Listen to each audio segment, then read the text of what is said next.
Bonjour, bienvenue au Péliparc entraînement numéro 2 avec Éric Noël et Maxime Langlois. On vous rappelle le concept de nos entraînements en ce début de saison-là. Vous regardez une vidéo sur les internets, vous mémorisez le training, vous arrivez au parc échauffé avec éducatif fait, venez saluer les coachs et vous partez vous entraîner par la suite. On n'oublie pas, c'est important de signer la décharge comme quoi vous acceptez les risques reliés à l'entraînement ainsi qu'à la COVID-19. C'est à moi? Oui, d'accord. D'accord. Très important pour les entraînements à l'extérieur d'apporter sa propre bouteille d'eau. Donc évidemment, il ne faut pas partager les différents systèmes. Donc apportez votre eau. Les fontaines d'eau sont fermées présentement dans les parcs. Donc très important d'avoir de l'eau pour bien s'hydrater. On va les garder près des entraîneurs. Très important d'avoir une montre également parce que sur les entraînements, cet été, on va fonctionner par temps et non par distance. Donc emmenez une montre chronomètre, un chronomètre, quelque chose pour pouvoir chronométrer votre temps. Et le troisième point très important, c'est de toujours respecter évidemment les normes de distanciation physique en vigueur. Donc présentement, on parle de 2 mètres. Donc lorsque vous allez courir dans le parc, vous allez prendre le chemin que vous voulez dans le parc. Donc, courez loin des gens qui sont présents, qui font du pique-nique et des autres coureurs, qui font des pique-niques et des autres coureurs, et ainsi de suite. Donc, prenez de l'espace et je laisse la parole à Maxime Langlois qui va expliquer l'entraînement de la deuxième semaine.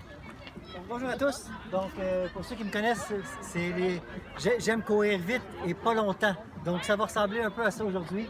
On va commencer. Il va y avoir 3 blocs. Le premier bloc, c'est 5 fois. On va commencer par des squats. Pour ceux qui connaissent ça, des squats. On va jusqu'à 90, le dos droit. On monte 10 fois comme ça. Par la suite, ça va être 1 minute à la vitesse V3. Donc, c'est quand même c'est plus rapide qu'une vitesse de 5 km, mais allez-y en progression. On ne veut pas que vous soyez mort après 1 parce qu'il y en a quand même 5 à faire. Allez-y plus rapidement jusqu'à temps que vous sentez que vous êtes à l'aise, un petit peu plus vite, un petit peu plus vite. Pour les prochaines fois, vous allez connaître quand même vos limites par rapport à ça. Il va y avoir 2 minutes de pause, mais cette fois-ci, il va être active. Donc, ça peut être marcher, jogger, trotter à une vitesse quand même pour bien récupérer, mais tout en restant actif.